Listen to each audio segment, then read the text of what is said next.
Ouais, bonjour tout le monde. Moi, je suis en full screen de chez moi. Mon nom, c'est Richard Martin. Voici le sujet dont on va parler. Il y a Nicolas pas loin, qui est mon assistant, qui va m'aviser si on a des problèmes techniques de son ou de quoi que ce soit. On a un petit 45-50 minutes pour passer à travers quelques slides, puis on se laisse du temps pour quelques questions. Pour ceux qui me connaissent, me savent, dans le monde de la transformation vers l'organisation agile, je voulais parler de ça aujourd'hui. Souvent des discussions entre coachs et entre gens qui font des transformations pour voir qu'est-ce qu'on pourrait faire pour que ça fonctionne davantage, ce type de transformation-là. Donc, on va parler de ça. Un petit avertissement, une farce en même temps. Cette présentation contient un langage bienveillant, mais c'est un peu brutal. Ne s'adressant pas à un auditoire qui pense différemment de moi, bien sûr, c'est une blague. Je prends position là-dedans. Vous n'êtes pas obligé de penser comme moi, en fait, et je reste influençable, mais je prends certaines positions qui peuvent peut-être, je ne veux pas heurter personne, mais qui sont un petit peu catégoriques peut-être, mais c'est pour le bien de pour le bien de la nation. C'est une recherche de résultats là, qui m'amène à avoir ce point de vue-là. Qu'est-ce qui bloque en fait, qui fait qu'on vire un peu en rond? Euh, En étant en contact avec les coachs, des fois, je pose la question à des coachs, c'est quoi le pourcentage de ton temps qui est efficace dans une transformation? Les coachs disent 5 15. Le reste, je suis en arrière des portes, puis je n'ai pas vraiment accès au terrain de jeu. Parlant de terrain de jeu, j'ai essayé de faire une image du mode de gestion qu'on vit, euh, je dirais par nécessité ou de base dans nos organisations. Fait que c'est une espèce de jungle de pression et d'amour, le milieu social organisationnel. Donc, on collabore sur un entendu minimum, là, on se répartit les objectifs et les pouvoirs. Donc, c'est un peu comme ça que ça marche une organisation.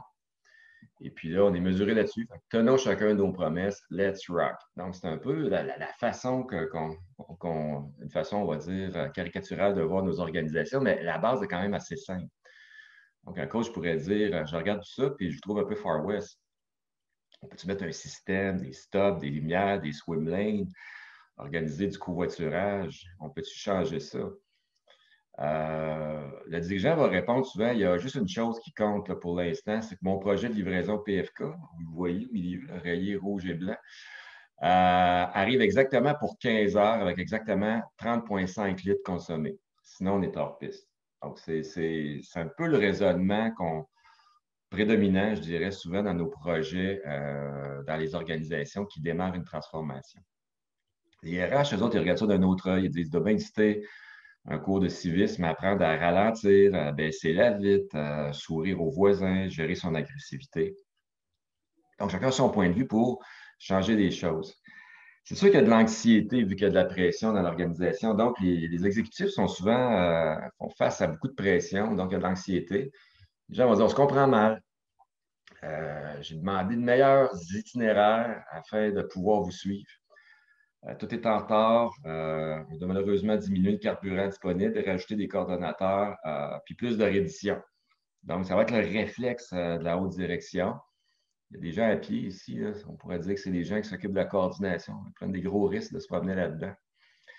Puis RH, eux autres, ils regardent ça, puis ils disent, ah, on en profite avec notre plan de reconnaissance pour féliciter Johnny, qui a cabossé 25 voitures tout en arrivant à temps. Soulignons son succès. Donc, des Johnny, un peu, c'est des gens qui vont escalader la hiérarchie en étant les meilleurs dans ce type de climat organisationnel-là.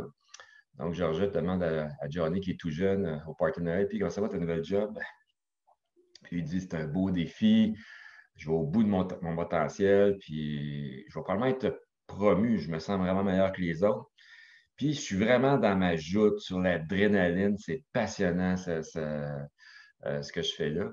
Donc, Johnny, ce n'est pas quelqu'un qui se pose la question, est-ce qu'on devrait réorganiser le système? C'est quelqu'un qui a envie puis qui développe sa personnalité et ses talents basés un peu sur tenons chacun nos promesses, let's rock.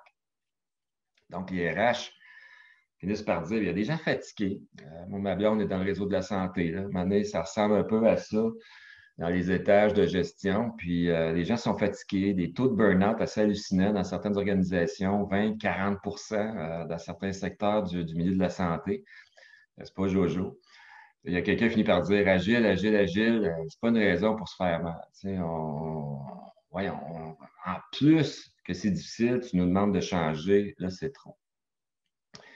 Qu'est-ce qui se passe qui ne se passe pas dans l'organisation? C'est un peu ma réflexion. Comment on fait pour changer cette game-là, qui est caricaturale ici, je le rappelle, puis comment on peut agiliser nos organisations? Là, c'est la COVID. Tout le monde est en réaction. On aurait plein de choses à changer. Notre économie va probablement être transformée. Il y a des secteurs d'économie qui tombent malheureusement. Il y en a d'autres qui pourraient ressusciter. Donc, je dirais, c'est le tissu économique le plus agile qui va s'en tirer le mieux à la fin de ça. Dans le milieu de la santé, présentement, on le voit, il y a une rigidité, c'est difficile. Donc, je ne parlerai pas là, de l'aspect développement logiciel. Je ne veux pas perdre 75 personnes qui sont en ligne. On va parler de l'aspect de l'organisation. Puis les gens qui habitent ces organisations-là, ils restent assez rigides, sous le pli de réflexes de gestion, tenant nos promesses. Puis ils ont de la misère à faire le saut. Puis moi, dans mon expérience dans les dernières années, je me suis aperçu que les endroits que c'était le plus difficile dans l'organisation à faire le saut, peut-être pas dans les équipes Scrum, les équipes Kanban, puis au point de vue opérationnel, c'était la façon de planifier, la planification, même, je dirais, stratégique de l'organisation. La façon qu'on approuve les dossiers d'affaires ou qu'on approuve les allocations. De quelle façon on engage les travaux, qu'on démarre ces projets-là, qu'on démarre les activités de transformation dans l'organisation. Comment on alloue l'argent. Donc, il y a un paquet d'organes présentement dans l'organisation pour mobiliser aussi les énergies des gens, suivre puis mesurer la performance, qui sont, on dirait, à côté, sont dans les estrades, ne sont pas capables de dire OK, on s'implique. C'est très, très difficile pour eux de changer leur mode, leur façon de voir les choses. Donc, c'est sûr que ça nuit à cette capacité-là là, de réponse d'une nouvelle ère. Fait que la capacité de réponse d'une nouvelle ère, on peut se l'expliquer comme ça. Qu'est-ce qu'il y a à faire? C'est qu'en général, les organisations, il y en a qui appellent ça run the business, set the business. Ici, j'ai dit, bon, il y a un côté run and tune the business. Donc, on opère, c'est les opérations courantes, les services, la prestation de services. Puis de l'autre côté, on a souvent soit des trains ou des activités agiles ou des projets majoritairement. Et puis, on est en mode transform the business qui peut correspondre à 15, 20, 25 des activités d'une organisation contre les opérations qui sont peut-être 80-90 on va dire, de l'effort humain d'une organisation. Puis, il faut lire intelligemment ce qui se passe pour appliquer les bonnes transformations dans le run pour aller plus loin. Donc, ça va bien, ben, on va avoir de la croissance, on va engranger de l'argent, puis ça va créer des ressources supplémentaires pour deux. Donc, si vous êtes dans une compagnie comme Amazon, vous engrangez énormément d'argent et vous avez énormément d'argent pour continuer de vous transformer, dominer votre marché, faire des acquisitions, etc. Donc, si vous êtes un exécutif en transformation, vous voulez penser à une nouvelle ère de votre organisation, ben, vous dites, faites des beaux plans pour avoir des meilleurs actifs, des meilleurs leaders, des meilleurs talents, une meilleure organisation du travail, système de gestion, puis le mindset, puis les dynamiques, on en parle moins. C'est plus flou, c'est pas quelque chose qu'on parle beaucoup, mais les 4 premiers points, on va avoir je dirais, des projets assez clairs ou des programmes assez clairs pour le réaliser.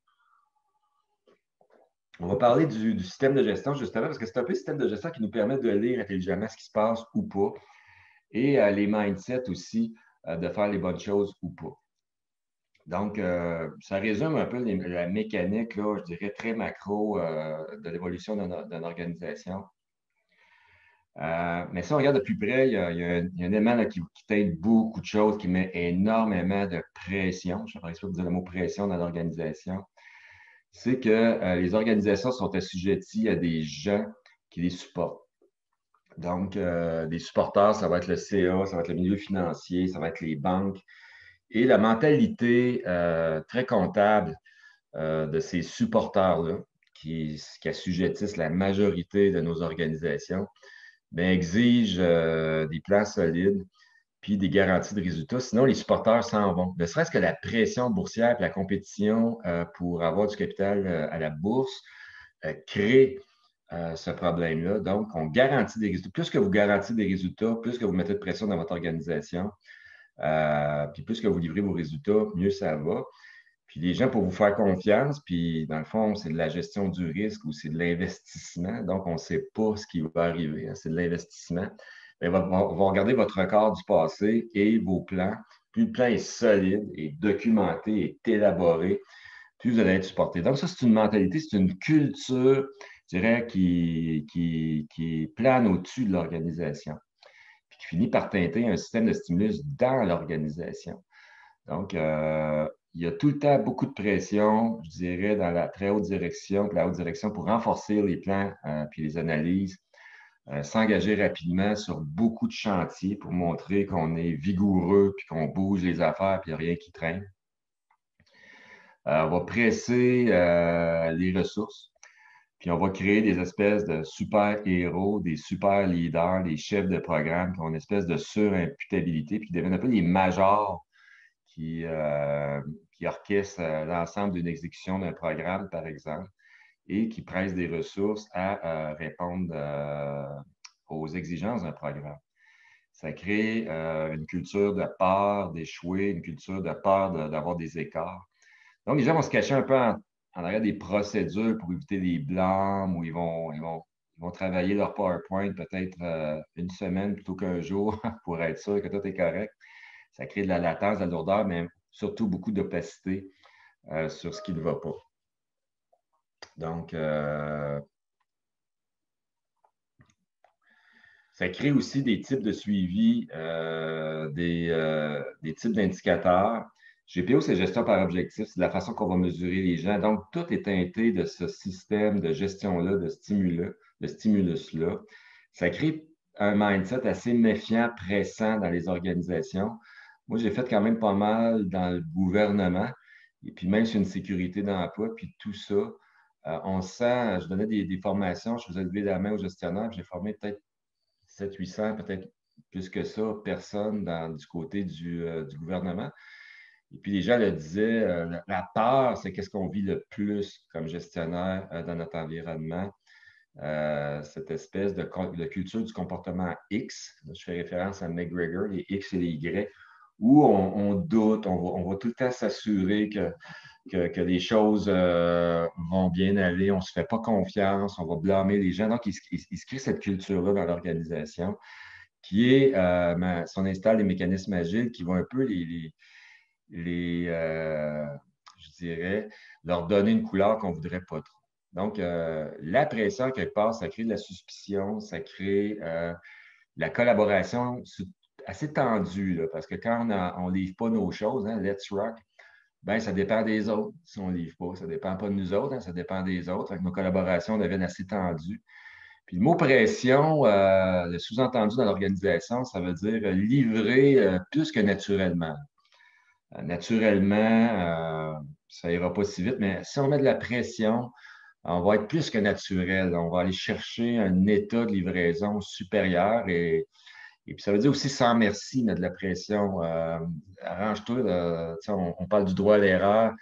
On ne veut pas voir de problème, donc on crée cette pression-là dans l'organisation. Puis je dirais même qu'on valorise énormément les gens dans l'organisation qui mettent cette pression-là.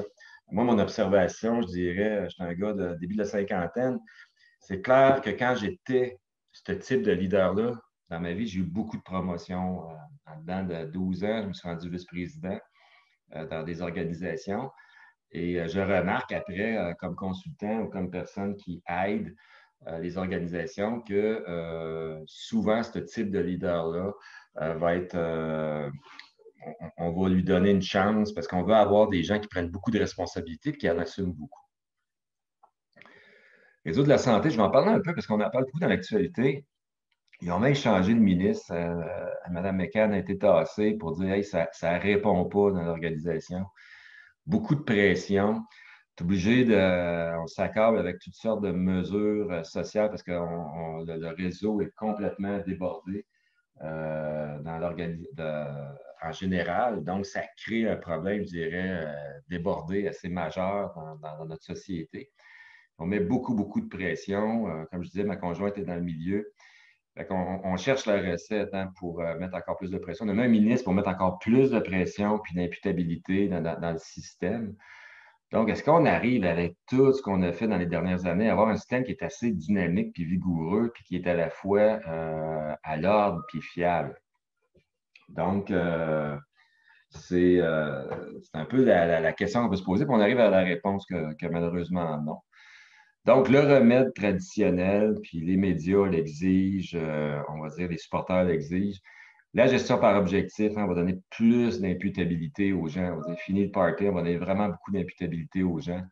Plus de procédures, plus de centralisation, plus de cadres normatifs, mais aussi de cadres en nombre de personnes dans l'organisation, puis de suivi pour obtenir de l'ordre. Le collatéral de ça ou les collatéraux, c'est créer beaucoup de surcharge, beaucoup de stress dans l'organisation. Les gens se mettent en mode protection, donc en bout de piste, pour avoir je dirais, une réponse plus ordonnée, on finit par obtenir du désordre. Donc, ça ne fonctionne pas tant que ça, cette façon-là d'essayer de transformer notre organisation. C'est comme un matériau. Pour le changer de forme, on presse dessus, puis ça mousse mémoire, ça prend pas la forme qu'on voudrait. Donc, la transformation ne se fait pas avec ces mécaniques-là. Donc, on dit, on va essayer d'autres choses, plus RH, plus humain. Est-ce qu'on est capable d'avoir de meilleurs leaders, là, des gens qui vont être plus conscients, plus humains là-dedans? Mais là, ces gens-là, il faut qu'ils soient capables de corriger tous les aspects délétères du système. Parce que le système drive par lui-même cette pression-là, cette surcharge-là, puis ces tensions-là dans l'organisation. Est-ce que ces leaders-là, qui seraient des meilleurs leaders, seraient capables de se rallier, puis de créer un nouveau système, puis de modifier le système, changer l'ordre des choses, puis capables d'instaurer de la réponse? Donc, c'est difficile à croire que oui. Moi, mon observation, c'est peut-être les cas brutals, mon côté un peu brutal, je ne le vois pas. Je ne vois pas des gestionnaires qui se prennent tant que ça en main pour changer le système. Je vois beaucoup de gens qui font de la course au meilleur leadership, devenir de grands leaders, se développer en tant que leader, mais des gens qui sont capables de repenser le système puis d'aller plus loin dans les organisations. Je m'aperçois que les gens retournent sur la bonne vieille recette de l'imputabilité en général. Alors que un système qui crée de la pression, des tensions, puis des résistances, ben là, avec plusieurs années, je dirais, d'expérimentation de ce type de gestion-là, on s'aperçoit en quelque sorte que ça ne marche pas tant que ça. Donc, on est sous le joug de respecter des engagements aux supporters avec fiabilité. Est-ce qu'on pourrait avoir ça autrement dans notre transform de business? Est-ce qu'on pourrait faire un chiffre du transformation machine, utiliser d'autres bases? Donc, est-ce qu'on pourrait, au lieu d'utiliser tout le système projet en général, pas juste en développement pour faire du biz tech-up, du biz DevOps ou du biz SecOp, aller plus loin, là, se dire on fait vraiment du StratOps, puis toutes nos mécaniques de transformation de l'organisation, ça va être des usines Lean. Et puis, voir si on est capable de créer une machine de transformation avec les leaders qui sont capables de créer ça. Donc, on parle carrément d'une nouvelle génération de façon de faire la transformation de nos organisations ou de créer du changement dans nos organisations. Et puis là, on va utiliser des principes Lean, des usines de valeur. Donc, pour ceux qui connaissent ces principes-là, il y en a sûrement parmi vous. On change complètement la façon de faire les budgets et les plans. On mesure les choses différemment, puis on va utiliser les gens à d'autres escients que seulement une pyramide ou une hiérarchie d'imputabilité. Donc, ça demande par contre des supporters qui vont regarder d'autres choses, qui vont regarder l'amélioration des flux de valeur stratégiques et puis l'engagement des humains. Ça va être ça qui va être important pour les supporters. En fait, ça va devenir pour eux ce qui est garant du succès. OK? Et quand on lit des livres comme Toyota Way, on regarde des cultures de ce genre-là, ça va être ça qui va être important. Quelles sont nos capacités organisationnelles et bien sûr la qualité de nos produits. Et basé là-dessus, si on a des humains engagés, ben, c'est écrit dans le ciel qu'on va être ceux qui vont survivre, puis être capables de s'adapter, puis être les meilleurs. Donc, quand est-ce verrons-nous des supporters qui changent un peu leur fusil d'épaule par rapport à ceux qui supportent l'organisation? On va se le dire, historiquement, ces gens-là sont du domaine financier, du domaine comptable, sont accompagnés de firmes illustres comptables pour avoir leur stem sur leur état financier. Donc, cette culture-là est fortement ancrée. Mon garçon étudie à l'université présentement. Les méthodes agiles, même en étant génie logiciel, ne sont pas très enseignées, juste pour dire. Et du côté gestion, changer des systèmes de transform, ce n'est pas quelque chose qui est abordé, surtout pas du côté des gens qui étudient en administration, en économie, en finance, en comptabilité. Ils sont loin là, de ça. Mais après ça, ce sont les gens qui vont être un peu les gardiens des organisations. Et ce changement de mindset-là, on a peut-être pour longtemps à le vivre ou à l'espérer. Mais c'est sûr que là, on parle de mesures différentes ici. Il y a du driving value puis du lagging value. Donc, je n'irai pas trop là-dedans, mais il y a une façon de mesurer l'apport de valeur stratégique qu'on crée, puis de vérifier si, a posteriori, on a changé les aiguilles de performance de notre organisation. Et puis là, on veut apprendre, on veut être capable d'être pertinent, de permuter rapidement nos plans. Donc, c'est sûr, on va créer une culture multidisciplinaire de solidarité puis d'apprentissage. Mais voyez-vous le saut que ça demande au point de vue organisationnel? Moi, j'étais très candide avant, je me disais, il n'y a rien là, tous les gens sont intelligents, vont voir qu'on a besoin d'aller là. Mais manifestement, après peut-être 10 ans de consultation, je vois que c'est un angle mort dans l'organisation encore actuellement, à part certains visionnaires. Donc, les gens se font un modèle en tête du transform. Ils vont faire appel à des firmes, je dirais, réputées pour se créer ce qu'on appelle un TOM ou un futur mode d'opération, un Target Operating Model. Et tout ça, c'est basé sur une science de la performance du transform. OK? Donc, on a une science de la performance, puis on est dans une science business case, promesse, projet. Et c'est ça la science, c'est ça à quoi on croit. Et puis, ça va conditionner tous les constituants qu'on va mettre en place dans l'organisation. Donc, si j'ai fait un modèle, moi, où j'étais un peu tanné de voir les modèles de maturité agile, où on mesure le gain d'agilité dans l'organisation en se disant, bien, les gens savent c'est quoi l'agilité, on va mesurer où est-ce qu'on en est. Mais ce que j'observe, c'est que la haute direction ne comprenne pas tant l'agilité organisationnelle, en fait.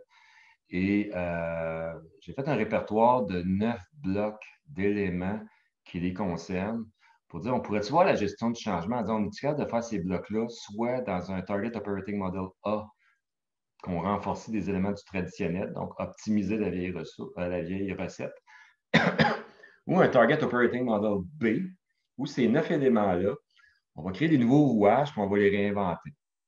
Mais au moins, on va avoir un langage qui n'est pas juste du B. On va être capable de se parler par bloc. Est-ce que tu es en mode rouge A ou en mode B? Puis comment on fait pour évoluer le modèle?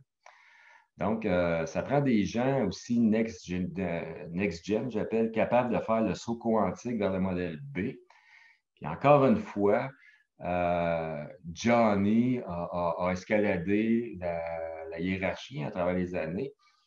Puis, il a été repéré par les ressources humaines comme le leader du futur, mais ce n'est pas lui qui va penser à aller vers B. Donc, qu'est-ce qu'on peut faire? Donc, j'ai mes repères ici. On va voir c'est quoi les modèles mentaux. Si on tourne vers A, on tourne vers B.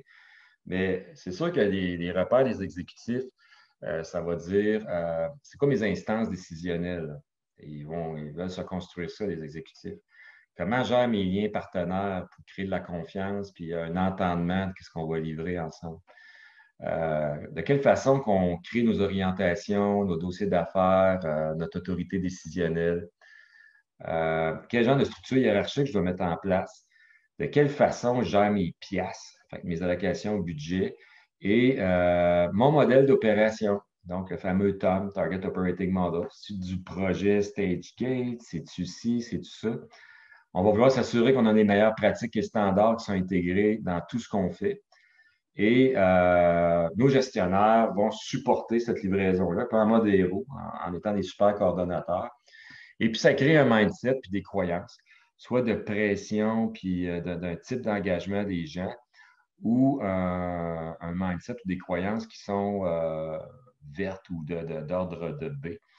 Donc, si on les compare, on dit la croyance de base universelle, ben, l'organisation va se forger dans une hiérarchie, puis ça répartit les résultats puis les exigences de résultats par fonction. Excusez, j'ai accroché un piton.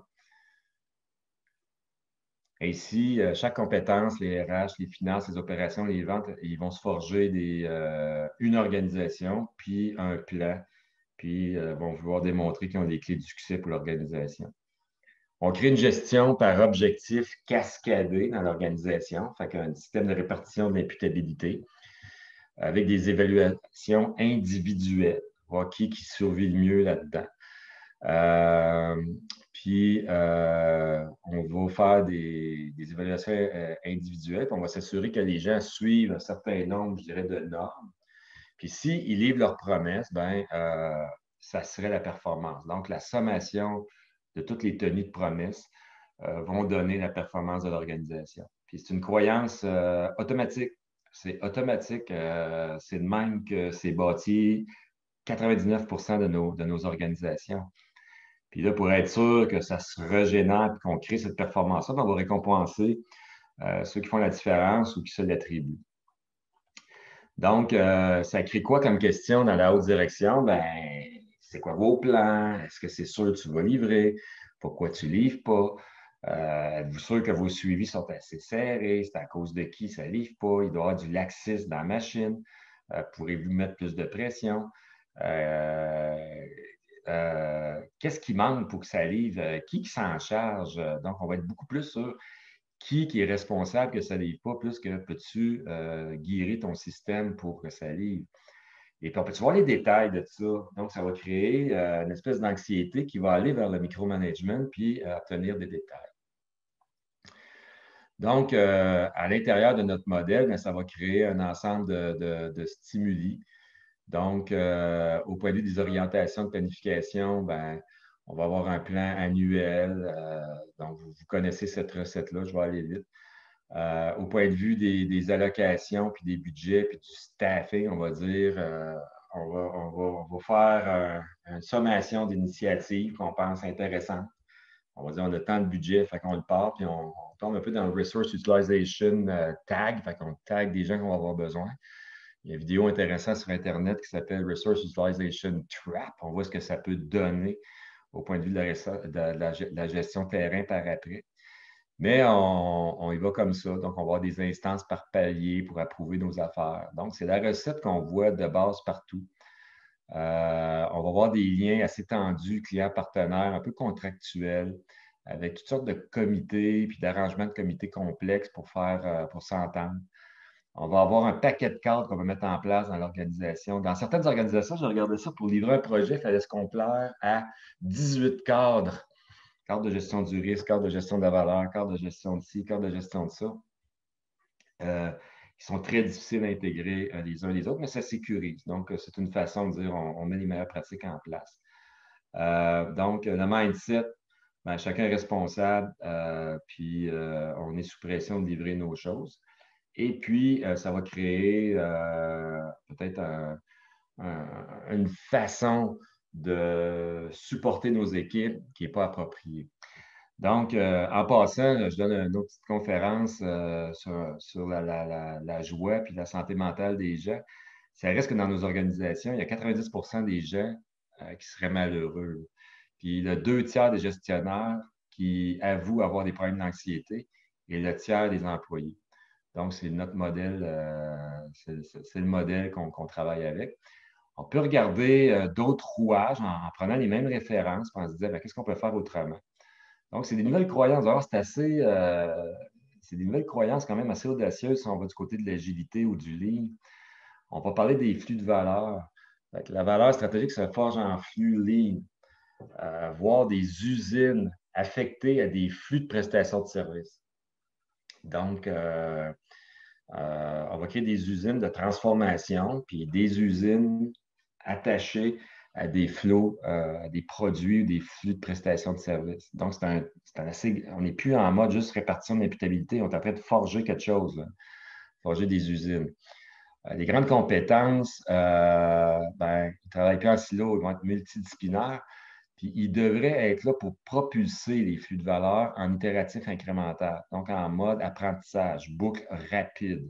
C'est pas juste de mettre des usines puis de faire un plan stiff par produit.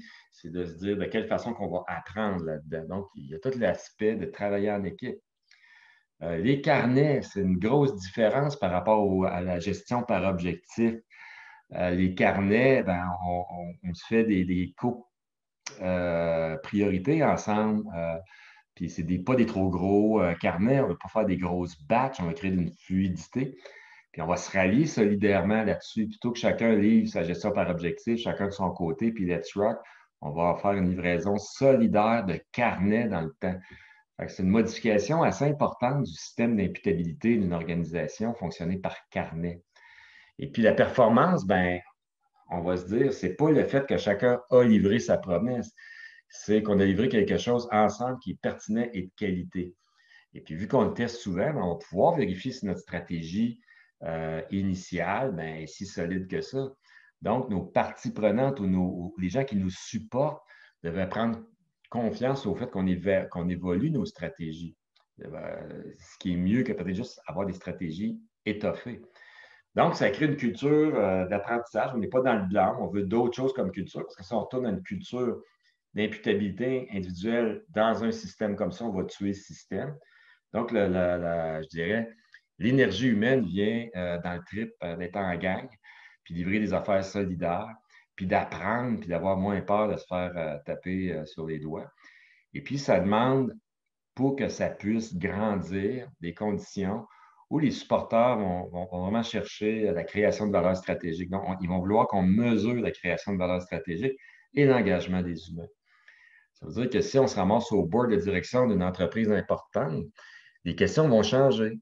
Les questions de la très haute direction ou du board vont être plus sur quel alignement basez-vous votre feuille de route? Là, je parle un peu des OKR. Je ne veux pas rentrer dans le détail de c'est quoi des OKR. Si vous ne connaissez pas ça, juste aller voir c'est quoi. Mais c'est quoi vos objectifs, puis comment vous voyez vos feuilles de route, puis votre distribution trimestrielle de livraison pour arriver à livrer ces objectifs stratégiques-là. Les carnets là, que vous venez de livrer, là, ce qui nous rapproche des cibles stratégiques, des key results qu'on s'est entendu ou non. T'sais. Puis basé là-dessus, est-ce que les hypothèses qu'on a pour créer ces carnets-là ou la façon qu'on crée ces carnets-là, est-ce que c'est lucide? Parce qu'on veut voir si ce qu'on espérait, ça a été vérifié, puis ça s'avère d'impact majeur. Donc, vous voyez, on crée un questionnement un peu de qu'est-ce que vous avez mis en place, puis qu'est-ce que vous en apprenez, puis de quelle façon créez-vous cette intelligence-là pour faire la prochaine étape? Est-ce que les impératifs et les risques changent? Est-ce qu'on doit pivoter? Est-ce que, moi, encore une fois, j'ai ma conjointe qui est dans le réseau de la santé, c'est un peu hallucinant qu'est-ce qui peut se passer. Il y a des groupes au complet qui pourraient être déplacés pour aller aider pour la COVID, pour accélérer, mais la gestion par objectif est tellement rigide qui se l'empêche.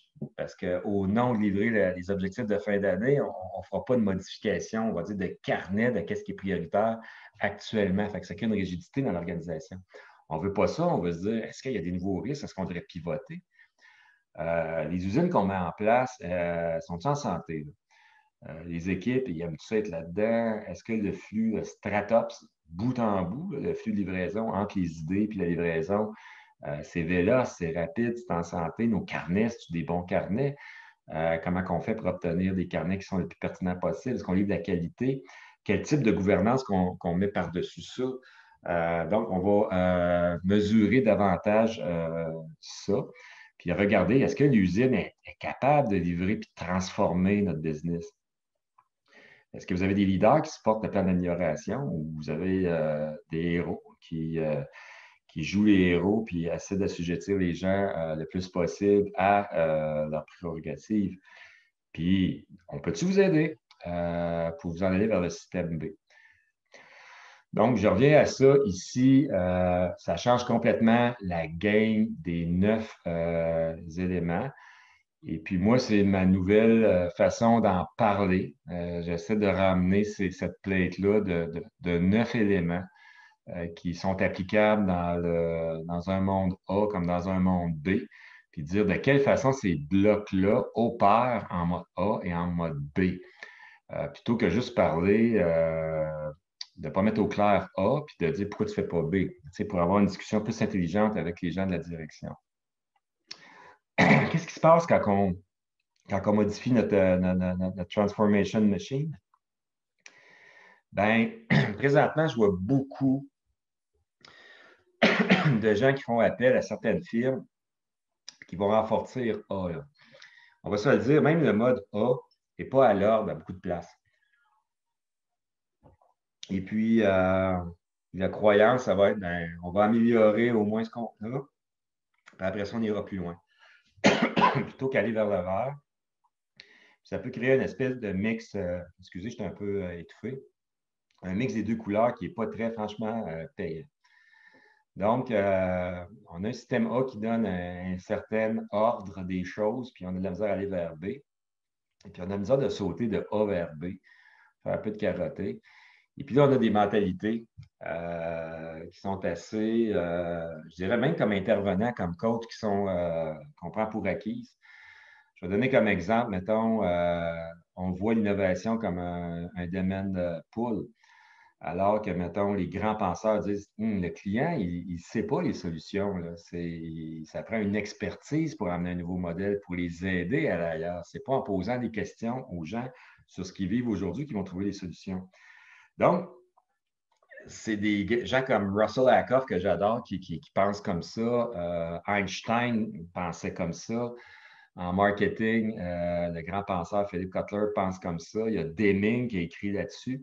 Donc, on est porté à regarder le système A puis tweaker A plutôt que shifter à B parce que les gens qui sont dans A sont incapables de voir B. C'est un peu ça qu'ils disent, ces gens-là. Donc, ça, c'est le modèle de Russell Ackoff. Il donne des paramètres, mais il y a un mur là, où on va passer notre temps à perfectionner un problème ou je dirais un système en place. On ne sera pas prêt à sauter par-dessus. Les gens qui sautent par-dessus, ils sont en mode découverte, sont en mode audace, sont en mode intuition. On va se le dire, c'est une catégorie de leaders qui est assez rare dans l'organisation. Donc, comment qu'on peut trouver ces gens-là qui sautent à l'autre étape au modèle B pour être capable d'implanter le modèle B? Donc, encore une fois, on peut se ramasser dans des situations organisationnelles où on essaie d'améliorer la chandelle autant comme autant, mais on n'arrivera pas à en poudre. C'est sûr qu'il y a beaucoup d'intervenants dans l'organisation qui disent regardez, on pourrait faire ça, mettons de l'agile, puis tu peux faire n'importe quoi en agile. Tu peux tout faire. Fait que moi, viens dans mon garage, on va faire ça. Moi, je connais ça. J'étais un coach, là, j'ai tous les paramètres, puis moi te guider, m'a te montrer comment faire ça. C'est sûr, ça peut donner un petit mode Jean-Guy Hood qu'on dit on adapte tout, puis on va customiser ça. Est-ce qu'on saute vraiment? Puis est-ce que les gens sont capables de développer une vision en y allant comme ça? Je m'aperçois que la vision ne finit pas par se créer. En tout cas, pas dans la haute direction. Donc, c'est sûr que je suis porté à me dire, il y a des frameworks, je sais qu'il y a la majorité, il y a bien du monde qui n'aime pas ça, mais qui sont adaptables dans toutes sortes de postures. Mais, tu sais, un os de la jambe, c'est un os de la jambe, puis un os du doigt, c'est un os du doigt.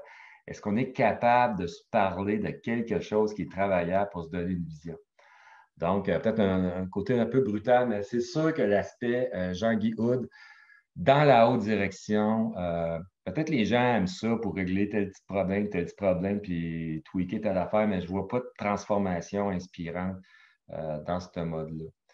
Et puis, si on a un gestionnaire ou un haut gestionnaire qui est capable de voir un nouveau système B, bien là, il y a le problème du adoption chasm. On est dans un mode d'évolution. C'est un mode de gestion qui est plus évolué. Donc, peut-être moins facile à comprendre que le Let's Rock qu'on vit depuis quelques millénaires. Les croyances de coach, les coachs arrivent là. Moi, je les aime bien, les coachs, j'en suis un, mais les coachs disent hey, on va changer la conscience et les réflexes des leaders. Est-ce que pour autant, je ne suis pas contre en passant, mais est-ce que pour autant, on amène une vision que les gens sont capables d'envisager, d'aller vers B? Peut-être qu'en changeant leur réflexe et leur conscience, ils vont être capables d'y réfléchir, alors qu'aujourd'hui, ils sont sur le pilote automatique, ils sont incapables. Euh, les gens vont dire la réponse doit venir du gestionnaire. On va lui demander c'est quoi ses problèmes, puis on va faire des fixes. On va identifier tes problèmes contextuels avant de arrête de penser agile, tout le kit. Dis-moi c'est quoi tes problèmes, puis m'a t'emmener les bons. Moi, je vais mettre ma casquette de Jean-Guy, m'a t'emmener les bonnes réponses. Donc, c'est un peu des attitudes qui empêchent peut-être de voir la chose dans son ensemble, de voir le système au complet dans une transformation. Les gestionnaires aguerris, eux autres, c'est des Johnny qui ont monté dans l'organisation. Fait que, ce qu'ils veulent, c'est dis-moi tes bonnes idées, là, puis m'adapter ça à comment moi j'opère. Tu sais. Il va y avoir un paquet de compromis qui fait qu'on ne saute pas le mur. Ou des gestionnaires qui ont un peu le côté héroïque. Parle-moi de rien, c'est moi qui vais l'inventer. Il faut que ça vienne de moi. C'est moi qui vais l'inventer, c'est mon système, c'est moi qui vais faire la conférence et écrire le livre. Les RH, eux autres, ils vont dire, bon, sont où nos grands gagnants, là, parce que c'est ça qui va propulser notre organisation. Ils cherchent des leaders du A. Puis ils vont perfectionner les gens A. Donc, je n'ai pas vu de groupe RH avec des stratégies B, moi, encore. La croyance des supporters, ils vont benchmarker les organisations avec des résultats A. Puis c'est rare qu'on a nécessairement des. C'est pas un gage de succès tant que ça va amener ce genre de mentalité-là puis de système de stimulus. 93 c'est le nombre de compagnies, selon Gartner, qui livrent ces stratégies. 50 c'est le turnaround du Fortune 500 depuis 10 ans. Et puis, dans le Fortune 500, les gens qui sont disparus, 60 avaient un score élevé du Malcolm Baldrige, c'est-à-dire qu'il était top-notch sur tout ce qui s'appelle Capacity Management Institute, sur leur niveau de maturité de leur processus. Donc, on voit vraiment que le problème de performance aujourd'hui, c'est un problème d'adaptation, mais on continue de se fier à des vieux réflexes, on va dire ça de même. Elon Musk lui dit ceux qui sont derrière moi, comme supporters, pour s'enrichir, font peut-être fausse route, malgré qu'on dirait qu'ils s'enrichissent quand même. Ma quête est ailleurs. Il dit moi, je suis prêt à casser les morceaux, puis je m'en vais ailleurs. Moi, j'ai fait du lean dans ma vie. C'était très brutal pendant une période de 3-5 ans, début des années 2000. Il y a 2 tiers des manufacturiers canadiens qui ont disparu. Il fallait augmenter la productivité du double en très peu de temps. Et puis, ça a été brutal comme changement. Puis, les gens l'ont fait ou sont morts. Je ne sais pas présentement ce qu'on vit dans la transformation numérique, jusqu'à quel point c'est violent et on ne s'en rend pas compte. Mais il y a des gens qui stagnent avec le système A présentement. Dans les manufacturiers, il y avait des ingénieurs industriels. Donc, les ingénieurs industriels étaient payés pour shifter l'usine de bord. Là, aujourd'hui, c'est qui les ingénieurs industriels qui shiftent vers le système B dans nos organisations? C'est-tu des coachs que ça prend? C'est quoi que ça prend? On ne les a pas, mais je peux vous dire quelque chose du côté manufacturier. On fermait une usine, mettons, 6 mois de temps pour la repartir tellement que c'était payant. Donc, on parlait vraiment d'un taux de productivité qui doublait, là. Donc, c'était un shift hyper important, puis il y en a qui l'ont fait. C'était une façon de passer de A vers B. Donc, je suis un peu là-dessus. On a une espèce d'échec, la gestion du changement présentement. A, c'est un amalgame de nos entendus réflexes. C'est des croyances automatiques sur l'ordre de la performance. Plus d'imputabilité, plus de pression.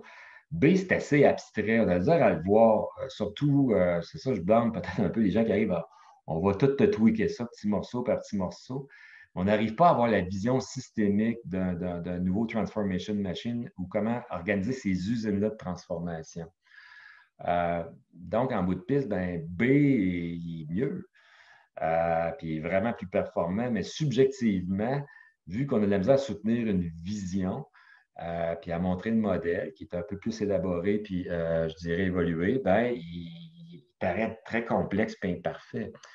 Donc, quelle approche on prend pour développer une vision dans la haute direction et les emmener à B? C'est une des questions qu'on peut se poser. Donc, je reviens avec notre monsieur Russell Ackoff. Le changement n'est jamais linéaire, comme voudraient le croire nos cerveaux résistants. Pourtant, sauter plus loin réduit naturellement les barrières. Fait que c'est un peu Ackoff en innovation, on dit sauter, c'est plus facile qu'y aller par petits pas. Mais on est vraiment, vraiment dans des mentalités de petits pas dans nos façons de voir les choses. Donc, nous autres avec, on a peut-être comme gestionnaire du changement des paradigmes à se questionner. Et si on était plus clair sur B, est-ce qu'on aurait moins d'inconfort et de manque de conviction, puis on se donnerait une chance? Moi, je pense à des scénarios Newco. Je sais que c'est arrivé souvent dans des compagnies qui ont voulu se renouveler. Il y a des gens qui ont le cœur à l'agile, qui ont le cœur à ces systèmes-là, ils l'ont dans leur sang, on dirait dans leur ADN. C'est moyen de les mettre ensemble puis de ne pas les diluer. Ce 5 %-là de Gaulois dans l'organisation, de les mettre à la même place puis de shifter. J'ai mis le jeu de risque, là, un peu comme quand on joue à risque. Shifter en mode B pour de vrai quelque part, puis après ça, faire du copier-coller, qu'on est capable de l'observer. Mais présentement, dans les transformations, on a un peu un phénomène de dilution, comme ceux qui perdent à risque, qui attaquent trop de pays en même temps. Donc, je finis là-dessus. Je dépassais un petit peu. Ça, c'est ma photo dans le temps que j'avais des cheveux.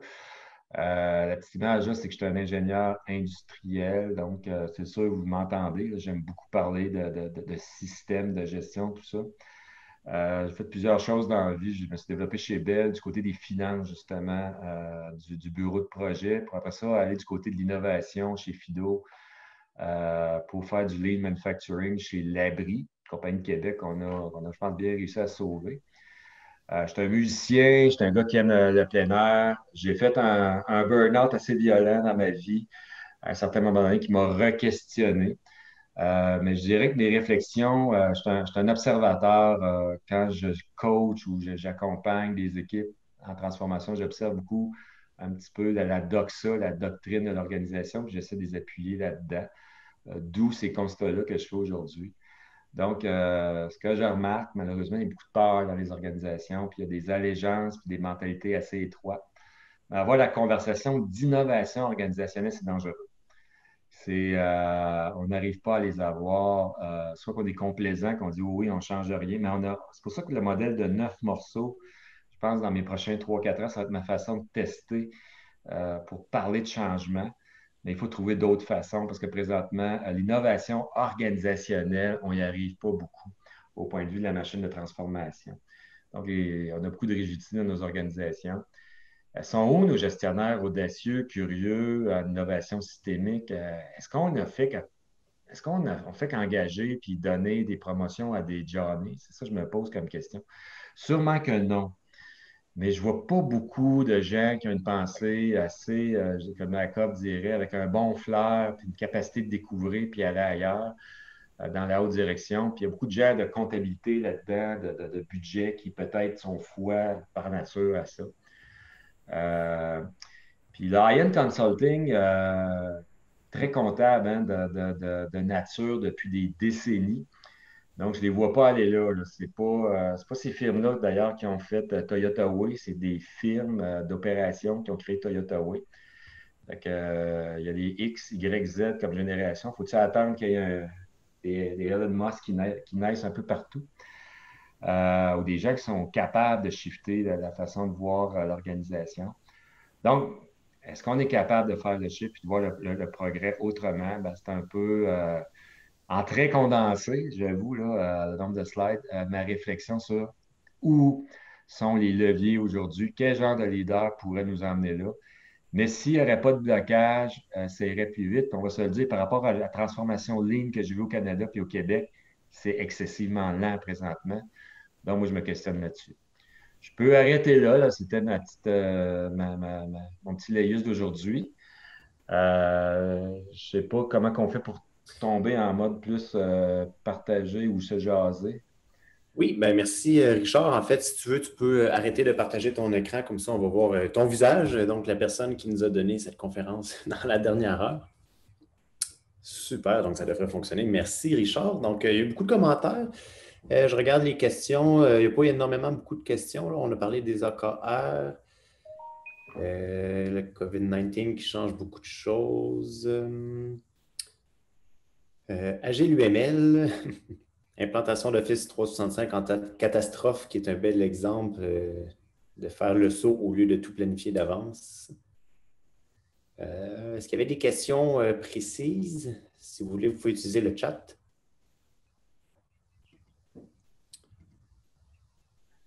Ah, ils disent qu'on voit pas on voit juste ton nom. Oui, je viens de le changer. Ce que ça fonctionne. Je pense que c'est quand je parle, mais là, Pas de voir ton nom que de voir ma figure, peut-être.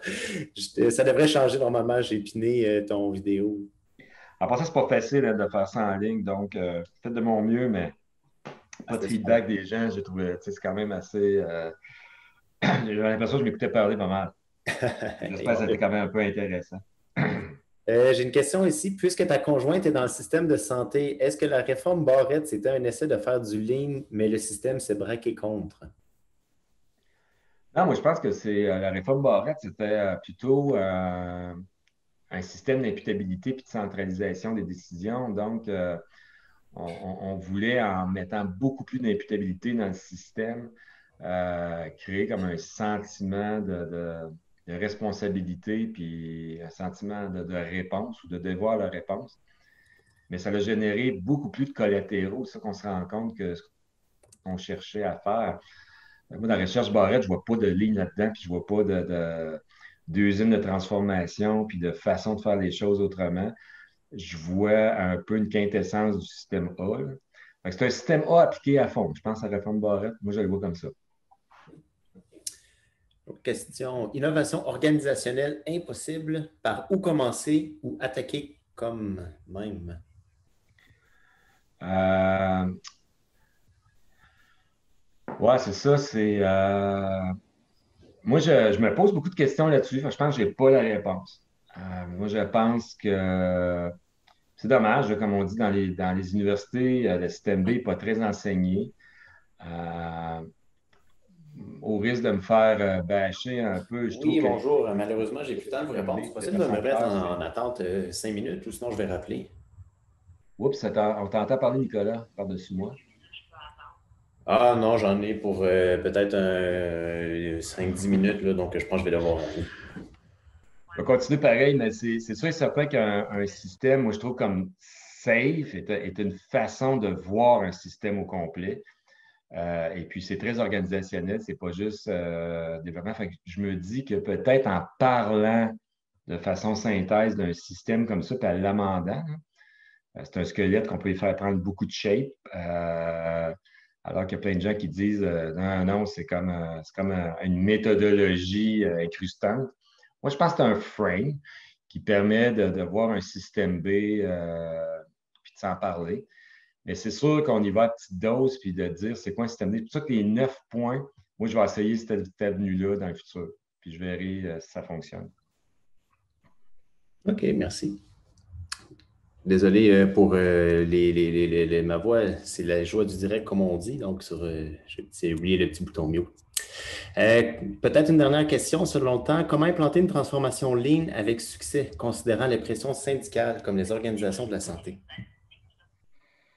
Ben moi, en tout cas, dans ce que j'ai vu, je dirais que ben là, c'est sûr, je n'ai pas été intervenant dans le milieu de la santé. Je l'entends juste beaucoup parler parce qu'on a des amis là-dedans, puis ben, c'est un peu toujours d'actualité, la santé. Mais tu sais, on est au courant de ce qui se passe dans le milieu public. En général, à Québec, il y en a quand même pas mal. Présentement, vous pourriez faire le sondage des gens qui interviennent en consultation. Je pense que le blocage est beaucoup plus dans le système de gestion que dans les normes syndicales à ce stade-ci. Mais je ne dis pas que ça n'existe pas. Mais je dirais qu'il y a un coincement, une rigidité de pensée A. D'ailleurs, A va mal. Fait que comment passer à B? C'est déjà une grosse question. Mais je vois plus le problème dans les équipes de gestion. Là. La génération de gestionnaires est plus un problème actuellement qui fait en sorte que notre système euh, public et parapublic évolue pas vite là, présentement. Hmm. Selon toi, les 9 points peuvent-ils s'appliquer à des petites et moyennes entreprises? Ah oui, c'est des points de gestion de base, là. Oui, la réponse est absolument. Pensez-vous que les règles gouvernementales actuelles permettent le saut vers le modèle B que vous avez présenté? J'ai pas compris le début de la question, là. Pensez-vous que les règles gouvernementales actuelles permettent le saut vers le modèle B que vous avez présenté? Ah, c'est sûr que les supporters, présentement, c'est le public, hein. Les publics sont un peu influencés par, je dirais, la culture de base qui est l'imputabilité. Quand ça va mal, on cherche un coupable, puis on cherche à quelqu'un à pendre quelque part. C'est ce qu'on entend dans nos postes de radio, à nos postes de télé, puis un peu partout. Donc, je dirais que la pression sociale présentement fait en sorte que A est là pour durer longtemps. S'il y avait un visionnaire qui arrivait en disant, écoutez, on va créer des machines de transformation, puis on va s'organiser autrement, puis on va penser nos organisations autrement, les gens peut-être seraient très, très, très critiques par rapport à ça parce qu'ils verraient qu'il y a comme une perte d'imputabilité. Ça serait perçu comme ça. C'est ça qui est le problème, c'est le fameux mot imputabilité. Comment qu'on va à B en disant, hey, l'imputabilité, elle est collective sur des carnets, c'est ça la game. C'est une évolution, c'est moins simple à comprendre que juste dire si Joe fait une mauvaise job, je le mets dehors, puis je le punis. Donc, on a un vieux mode de pensée qui est grégaire, puis je pense que malheureusement, le Conseil du Trésor puis nos ministres nous suivent là-dessus, et suivent l'opinion publique. En 30 secondes pour terminer, agilité organisationnelle, quel est le rôle des RH? Moi, d'après moi, il devrait être un bien plus gros rôle qu'ils jouent aujourd'hui. Je trouve que les RH, justement, le problème, c'est qu'ils n'ont pas la pensée systémique. Ils essaient de développer chaque individu, ce qui n'est pas mauvais. Il faut le faire aussi. Mais des groupes RH avec une temps, c'est pas des gens des opérations, hein, les gens des RH, c'est pas des gens qui ont vécu des opérations qui ont des modèles systémiques en tête. Donc, moi, présentement, dans l'ensemble de ce que j'ai vu en RH, je m'aperçois que sont, au point de vue des types d'embauche qu'on fait, de qui on recherche comme leader, de comment qu'on voit évoluer les modes d'évaluation puis de reconnaissance, c'est très, très haut présentement. Et puis, la gestion par objectif dans les ressources humaines, c'est la quintessence des bonnes pratiques aujourd'hui. Donc, autant la comptabilité que les ressources humaines, je trouve, sont pas proches présentement de gagner. Ça serait le fun qu'il y aurait des modèles RH qui se développeraient sur l'agilité organisationnelle, pas juste RH agile, là, comment faire un flow pour régler plus vite des demandes syndicales, là, montrer de quelle façon les RH peuvent s'implanter dans un système agile. Donc, des belles questions, mais il y a du travail à faire. Alors, ça va être la fin de la période des questions. Il y avait encore quelques petits commentaires, mais malheureusement, on manque de temps. Donc, merci beaucoup, Richard. Merci aussi à tous nos participants. Donc, il y a une petite pause de 10 minutes et puis la prochaine conférence va débuter vers 11 heures. Donc, vous pouvez aller rejoindre les autres salles tranquillement, pas vite. Hey, merci pour l'organisation. C'est super cool votre affaire cette année en ligne. Tout ça, c'est vraiment gentil. Puis merci aux gens de participer.